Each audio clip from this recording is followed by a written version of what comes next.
Good evening and welcome back into Sports Talk ATL. I am Chase Earl, joined by Mark Zinno, who is back with us for the first time in a while. He's filling in for Alex Lord.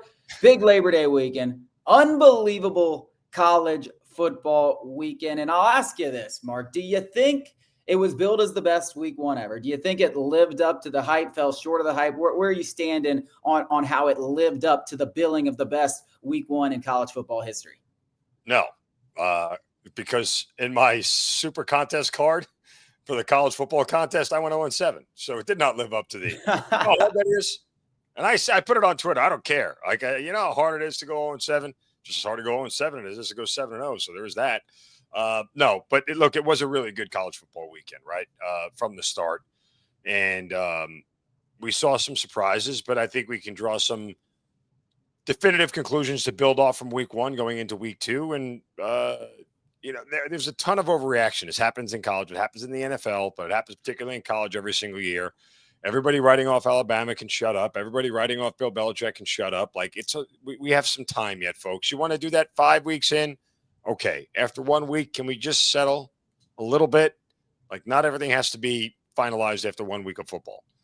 Yeah, obviously Alabama was the biggest surprise. I think Alabama and probably Arch Manning, because of the media hype train that was built him up. I thought those are your two biggest disappointments. Bill Belichick, you can throw him in there a loser, but I'm not totally surprised that they looked a little out of whack outside of the fact that they came out looking like, hey, Bill's back, right? 7-0 off rip, that pre-scripted drive, and then the wheels kind of came off there.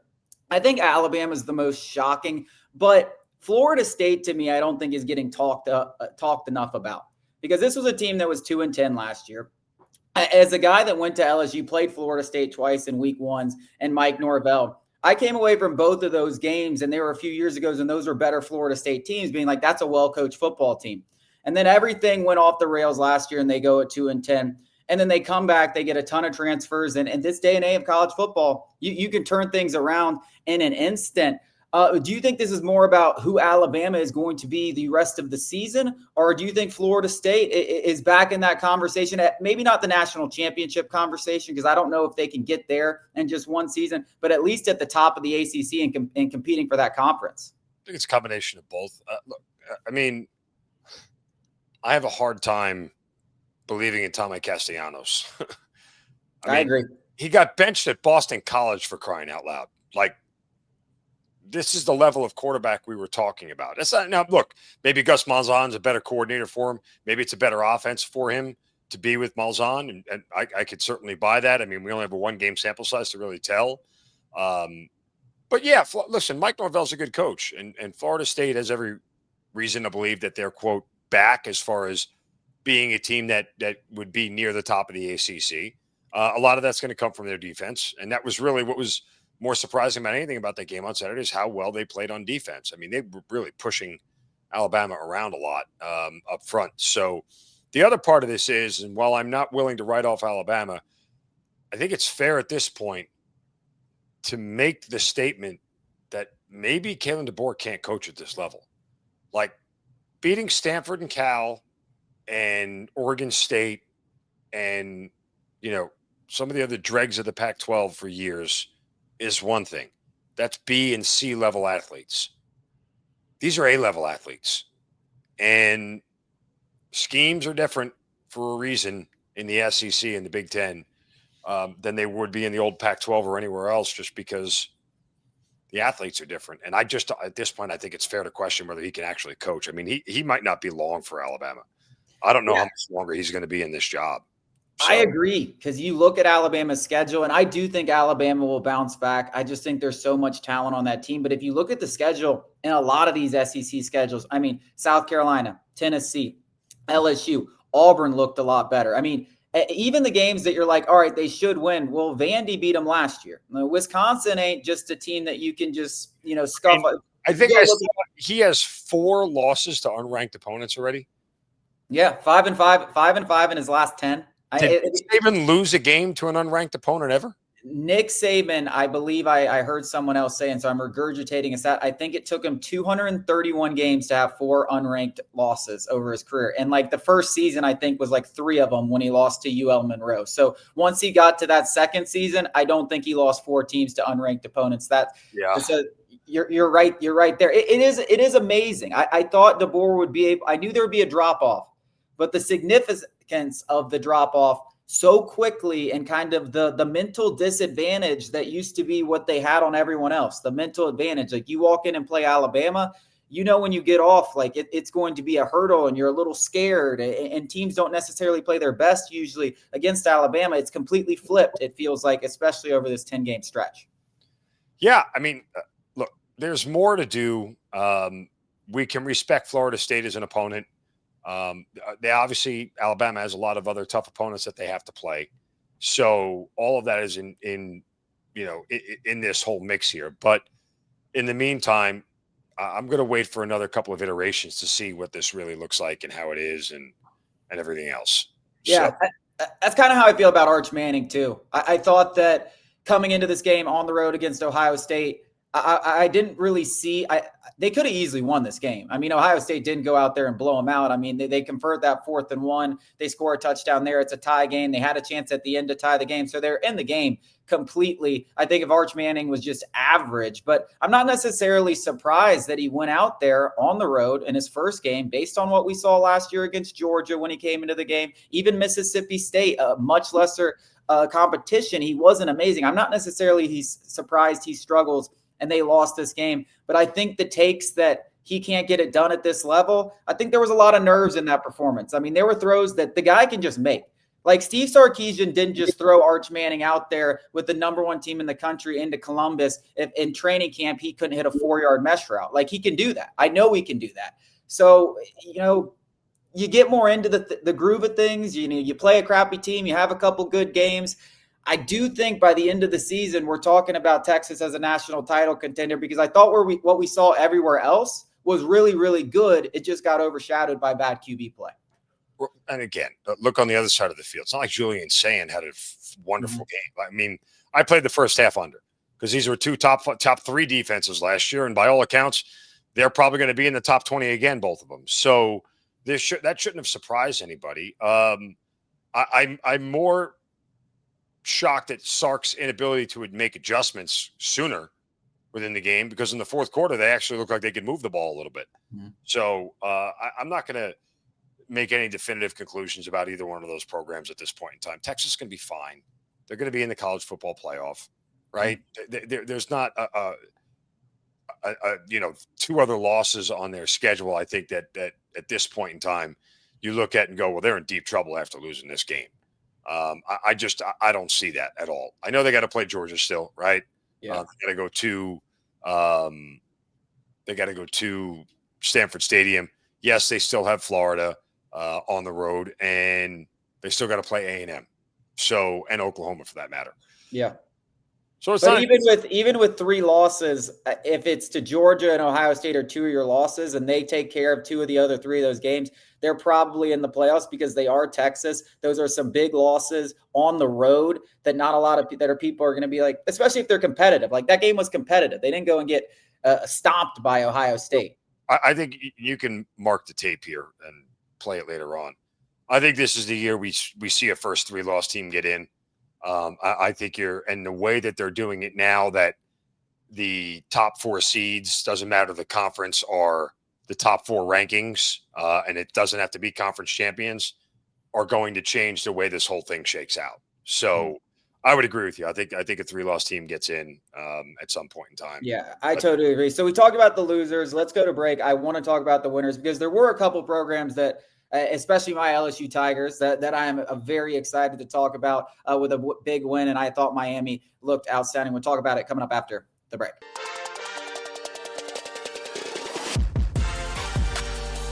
So my biggest winners of the week, Mark Zinno, and I'll do like 3. I think Miami and LSU and Florida State. We talked a little about Florida State in the last one. Miami and LSU we haven't discussed yet. But I also think the fringe teams from, let's say, 7 to 12. Because am I wrong in saying that in the history since I've been alive of college football, that we have a legitimate case where you're talking about 12 teams. I look at and I'm like, you squint hard enough, like they could be in the national title picture. And I think obviously the transfer portal, NIL, all of that has to do with it. But it is as wide open as I can remember a national title picture be. And I thought week one gave us a perfect example of that. Probably a little too early to tell. Look, it comes down to the same thing every year, right? Chase, you know this. By the time we get to mid-November, you're going to look objectively and go, there's 4 or 5 teams that literally can win this thing, and everybody else is just fighting for some sort of notoriety through the whole thing. It's hard at this point in time to really get clarity on who those are, especially after given week one results and what we saw, and kind of, a data point that people want to draw probably more off of than they need to. But by the time we get to November, we'll have clarity, a lot more clarity on who is and who isn't real. And the idea that there's probably only a handful, like I said, 4 or 5 that actually can win a national title. So let me ask you this. Of LSU, who beat Clemson, went on the road, did that. Miami took care of business against the national championship runner-up in Notre Dame. And Carson Beck, we'll get to him. I thought he looked fantastic in that game. It looked like a much different version of Carson Beck. You didn't think he looked great? No. I thought there was some flaws in his game. Listen. Okay. We'll get to it. We'll get to it. But all right. But then you'll probably be able to start in this, I assume, with this question of those 2 teams that got those big week one victories. Who would you consider more of a national title contender moving forward? Between LSU and who else? Miami. Yeah. Miami would have an easier time getting to the college football playoff. LSU may be the better team. At the end of the day, you're not going to sell me on Mario Cristobal ever. So, can I sell you on Brian Kelly? Yes, you can. Absolutely, you can sell me on Brian Kelly as a coach. 100%. Okay. Great coach. He shut up a lot of people, and I think. But here's the thing: like Clemson. Okay, Clemson now instead of being 12-1 is going to be, instead of being 13-0 is going to be 12-1. That's still a team that I would right now consider one of the top 5 teams that could win a national title. That's still one of them. Yeah. They should, in theory, as long as they hold it together and progress like we thought they would, they should be able to run the rest of the ACC. No disrespect to Georgia Tech. They don't have to play Miami, right, this year, if I recall correctly. No, they don't. I don't think so. The only other tough game they have is South Carolina, which is a game really that doesn't matter. I mean, yes, theoretically, they could lose it and be 11-2 instead of 12-1 kind of deal, but they should handle SMU at home. Their road games are Georgia Tech, North Carolina, Boston College, and Louisville. I guess Louisville could be a tough spot, but that's so late in the year, it's too early to figure out if Louisville can really be that good. Georgia Tech will be a tougher test for them than normal, but they should win that game still. So my point is, they're likely still 12-1 with the ACC championship in their pocket and the number 1 overall seed or number 2 overall seed, one or the other. I think the thing that really impressed me about both those teams is the fact that, from LSU's perspective, the 2 biggest questions that I had: can this offensive line hang around? There are a lot of new faces. You get a couple of top draft picks to go to the NFL, transfer portal. Can they gel? I think that unit's going to get better as the season goes on, but I think they held up pretty well on the road against the Clemson defensive line. I think that offense, I think Garrett Nussmeier, they only scored 17 points in that game, but they'll explode later in the season. Like, that's a group that's going to look a lot better later in the season than it did in week one, but it was the defense. I mean, I knew there was the opportunity for LSU's defense to finally take that step with all the transfers that they had in. Yeah. But that's the best LSU defense you've seen in a decade, probably. I mean, since Les Miles was here. I mean, they just haven't played a high level. Even in 2019 when they won it all, that defense wasn't very good. No, and I'm not going to sit here and crown their defense yet. I was a little bit surprised. I was more surprised, actually, at Clemson's defense not being able – look, I know it was a 17-10 low-scoring game, but Clemson's defense didn't dominate the way I thought they were going to, particularly later in the game. That's usually where Clemson is better. But yeah, LSU's defense looked improved. Got to wait and see. There's still a lot of games for LSU to play that are it's brutal. tricky. Yeah, it's Florida in 2 weeks is brutal. I mean, I know they played absolutely nobody, but Lagway, that receiving core and that offensive line at Florida is a problem. I mean, and they lost to him last year. I mean, and that's just the start.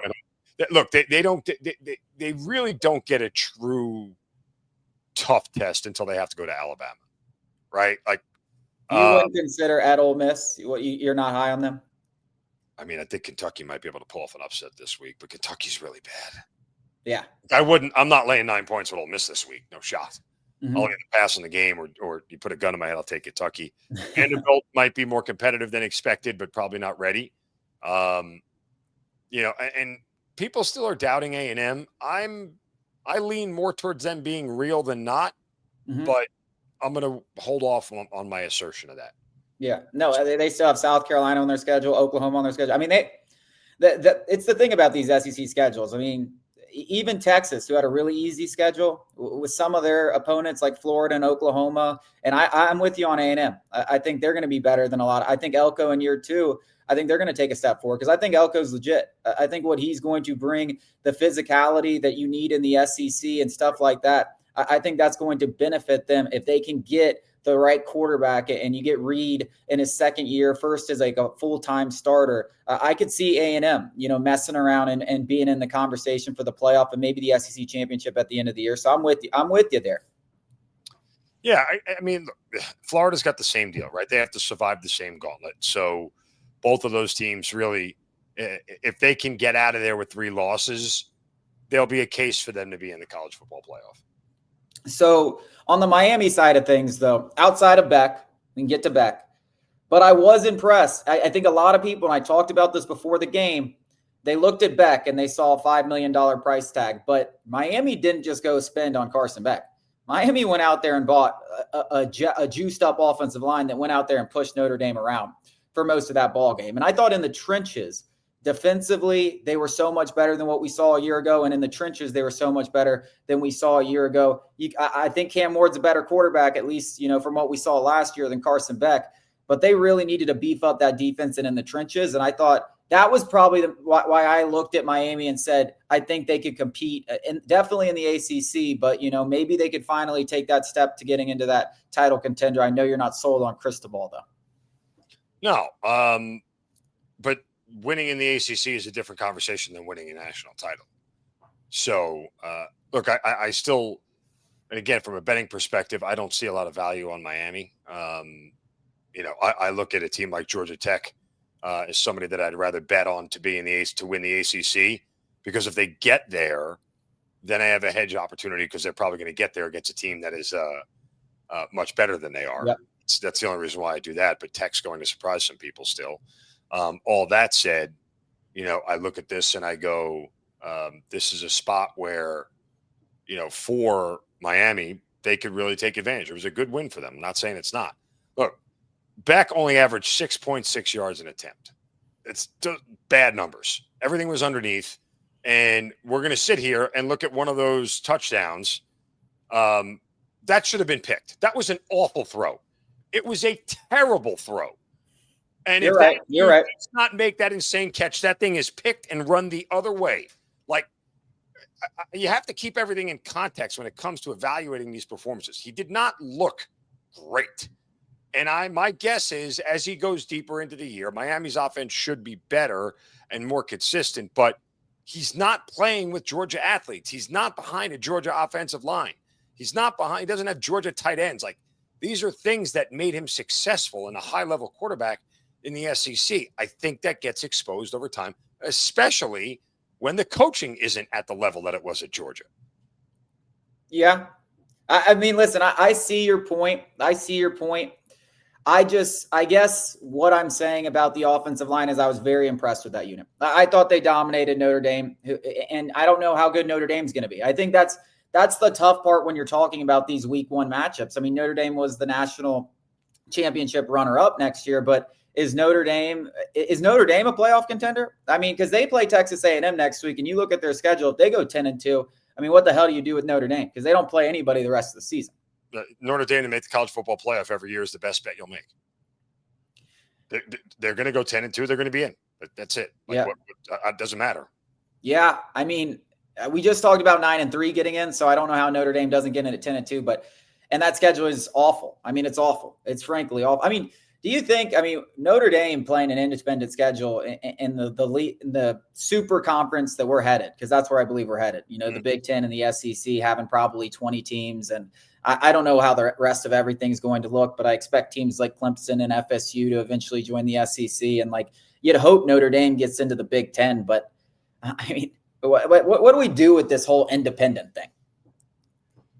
I don't know what you do with it. I mean, can you force them to do anything? No, because they have enough money to say no.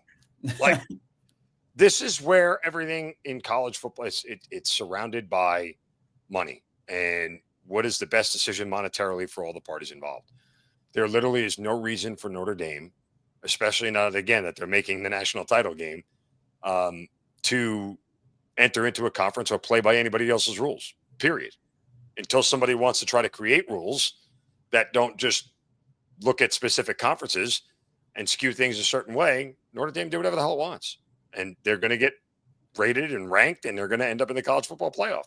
I agree. I think it's just, as an SEC fan, as a college football fan, you'd like to see Notre Dame in more of these big games. I mean, frankly, it shouldn't be, I get to watch Notre Dame, Texas A&M, and Notre Dame, Miami, and then, hey, they go play Northern Illinois, Arkansas, Pine Bluff, and whatever the hell they play the rest of the season. I want to see them more in big games, and I think that's something. Play Boston College and the dregs of the ACC and Duke and, Yeah. Pittsburgh. Stanford. They'll get Stanford in there, a big rivalry game between Notre Dame. You can't do without that game. I mean, Stanford and Notre Dame. They'll still play USC, so there's that. Yeah. We got to go to break. We'll talk some Falcons. Right tackle, a big situation with Caleb McGarry out for the season. I want to hear what you think about that. Elijah Wilkinson penciled as the starter. Could get ugly early if they don't figure that out.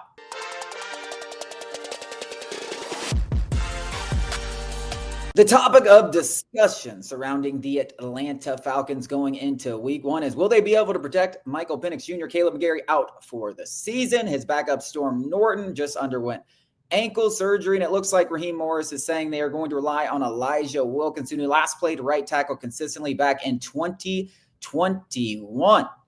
How you feeling about this situation for the Falcons as they enter a pivotal week 1 matchup with the Tampa Bay Buccaneers?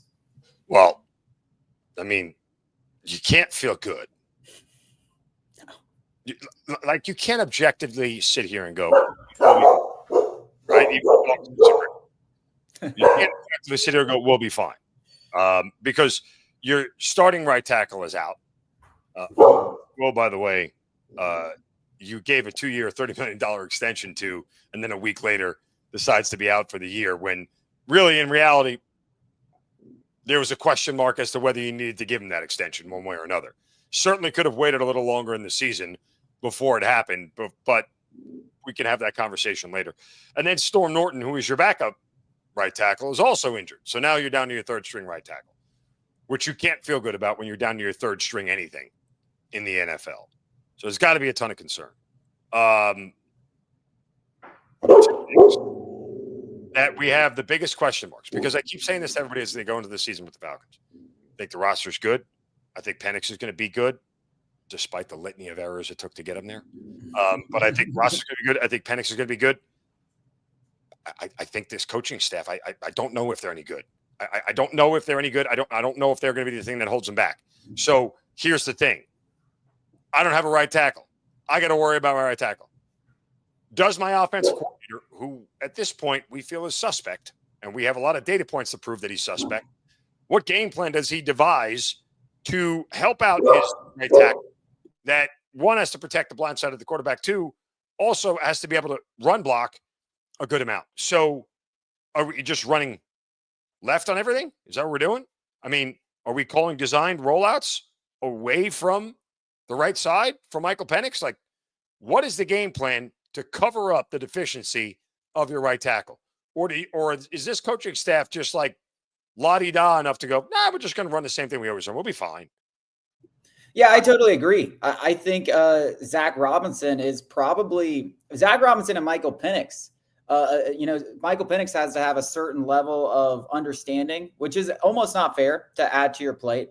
but Zach Robinson has to divvy up a game plan that is going to protect him. And it's going to be a team effort. It's Bijan Robinson. It's Tyler Algier. It's Charlie Warner. It's Kyle Pitts. It's everybody that needs to focus on that. And that's now, to me, your number one install. Yeah, every week that you don't have this, you got to figure out the first thing you cover every single week. Caleb McGarry wasn't awful, but he certainly wasn't great.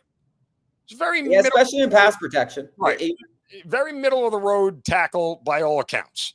Was not going to win any awards or anything like that. And I don't say that to denigrate it, but objectively, now you've even downgraded from worse than that. Yeah. And so you have to adjust for that. The other thing that this will expose is the depth on the roster. And it goes back to the same two things, the coaching staff and the GM, or maybe the two biggest detriments to this team. And don't get me wrong, I like them both. I got a good relationship with them both. They also would not get mad at me for openly questioning them when they know they don't have the results to back up and refute the things that I'm saying from an answer standpoint. And I'm not saying that to be a tough guy or whatever. I know these guys well enough to know that they wouldn't. Saying this out loud isn't something that they're going to sit there and go, that damn Zinno again running his mouth. No, they understand what the scoreboard reads, that like we all do. So the roster is a question mark when it comes to depth, because I think they have really good starters across the board. But once you find out how good a team is when guys get hurt and who the backups are, right? So, and can this coaching staff coach around injuries on the offense? And what the hell is Jeff Ulbrich doing on defense? I don't know. I mean, well, I'll say this. I remember vividly week 1 last season, and this is with Caleb McGarry, right? But sometimes, it doesn't matter if you got the greatest right tackle in the history of right tackles. You got TJ Watt on the other side, right? Got a game plan for that guy. You can't just leave your tackle on an island because he abuses everyone.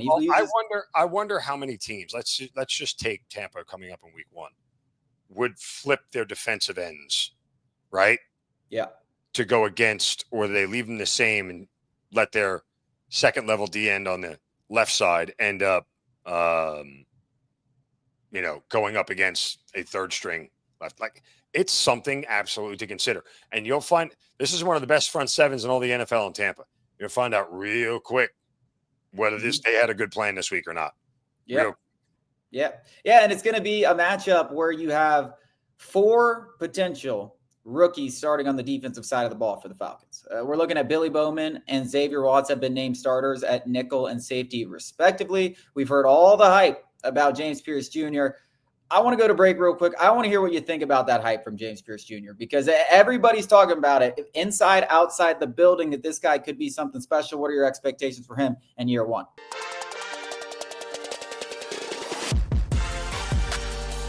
Mark, you mentioned the last segment, the less than stellar track record of Raheem Morris and Terry Fontenot. Anybody that has watched this show, whether it's me and Alex, whoever it is, knows that we have no problem calling that out. That is what we've done. But one of the exciting aspects of this season, and it could be something that worries us in 6 weeks, it could be something that really excites us in 6 weeks, is that we are going to get 4 significant rookie contributors on the defensive side of the ball. They took 4 defensive players with their first 4 picks. Billy Bowman and Xavier Watts are going to start. James Pearce Jr. has this hype train that I haven't heard about a defensive prospect rookie in Atlanta, and I don't know how long. I really don't know how long. This is the most excited I've been to see a guy.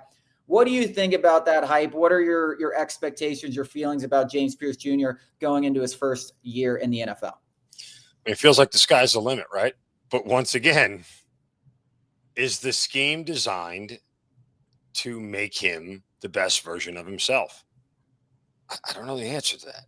I mean, granted, this was the same guy who was part of coordinating a defense that got Vic Beasley 16 sacks, right? I mean, is it possible for James Pearce to get to that? Maybe.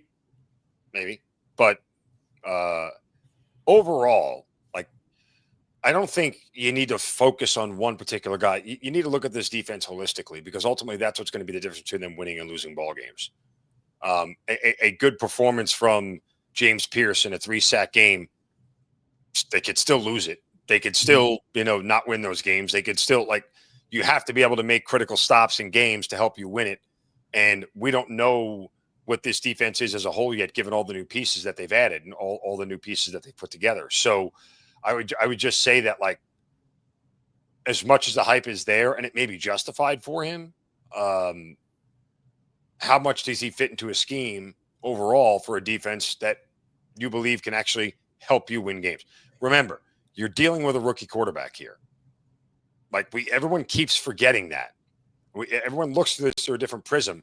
The guy has played nothing but 12 quarters of football in essentially 2 years or 18 months. Like, yeah. And they weren't the most, I know. And they weren't the most perfect 12 quarters you've ever seen. They were great at the end of the games. Like, he was great in those final couple drives against the Commanders. He was great against the Panthers, but like, that's the Panthers, the softest defense in the league. And they still lost the game.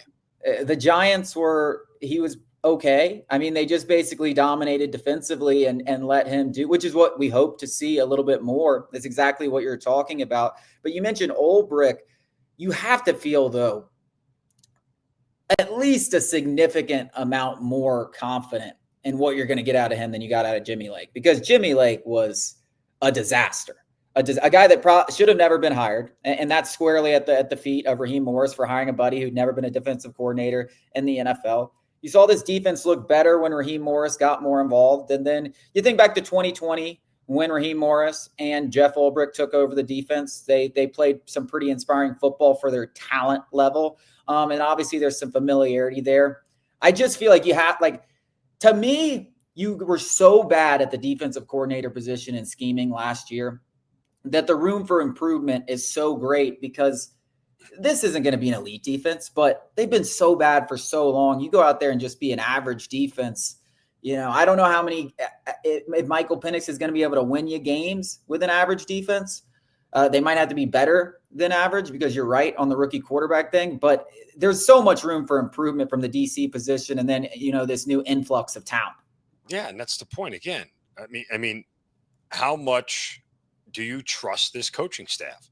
If they get it right, they're going to be a tough out. They're going to be a good team. They'll make the playoffs, which, oh, by the way, I bet Falcons plus 155 to make the playoffs. Like, you know, I mean, that's got to be a rarity. How many times when's the last time you bet them to make the playoffs? You bet them to make the playoffs last year? No.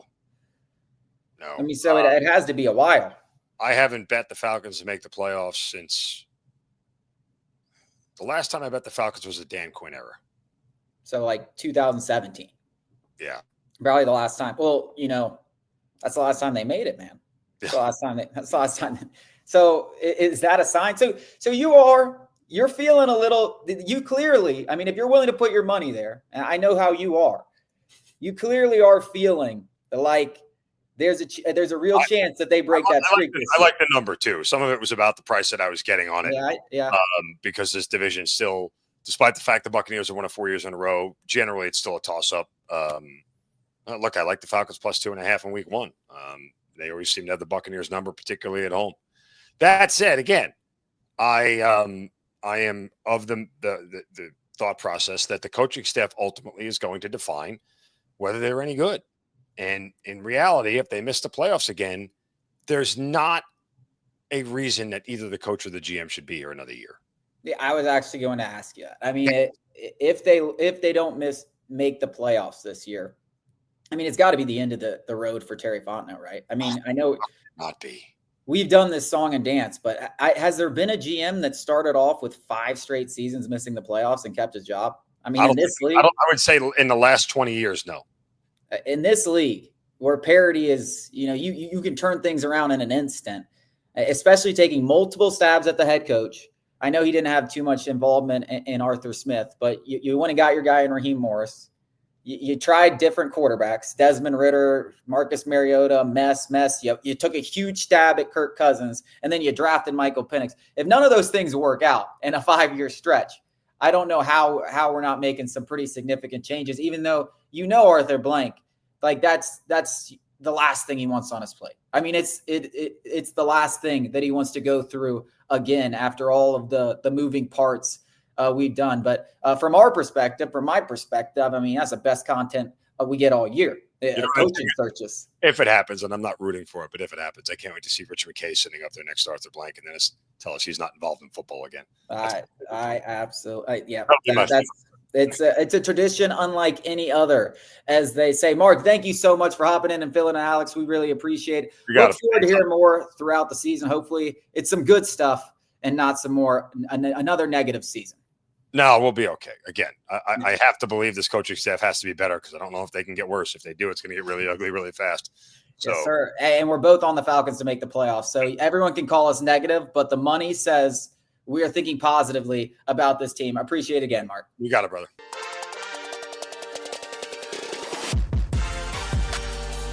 So I really appreciate Mark Zinno for filling in for Alex Lord today. I'm going to be wrapping this one up solo with a few news and notes from the Atlanta Braves. Yesterday, they acquired Ha-Seong Kim from the Tampa Bay Rays, which is a bit of a gamble, and they could find their shortstop for 2026 in the future. Ha-Seong Kim from 2021 to 2024 averaged 3.8 WAR per season. He's dealt with a lot of injuries. Started the year on the IL with a torn labrum, dealt with back inflammation.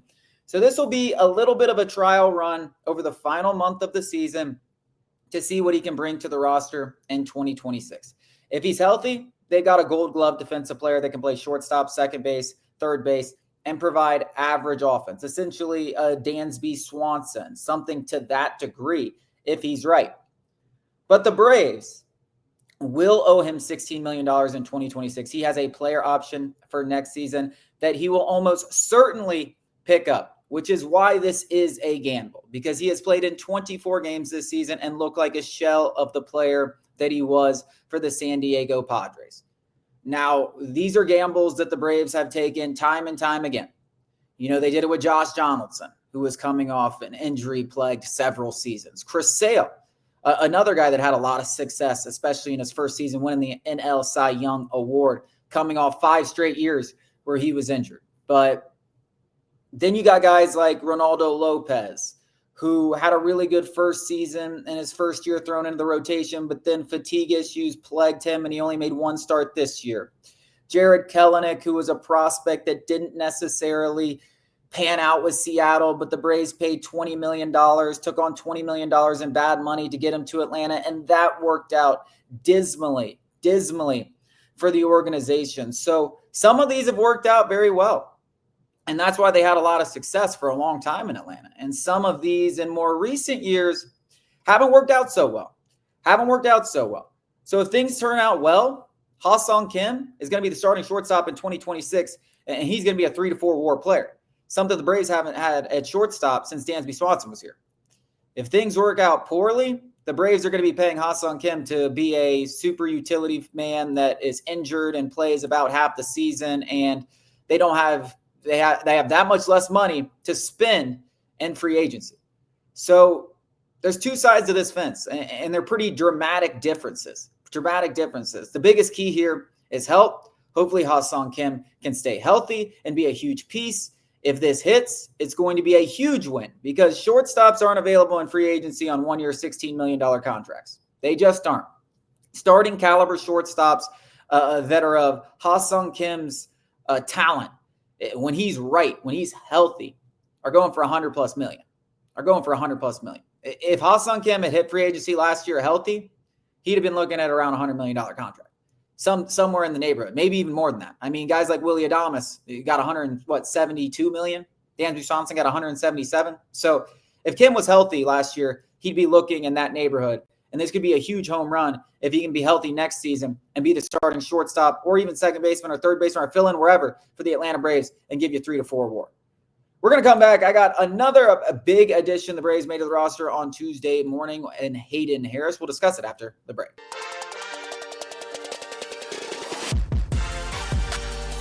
Wrapping up this show on a Tuesday evening, the Braves have called up Hayden Harris, a 26-year-old from Georgia Southern that has absolutely torn up the farm.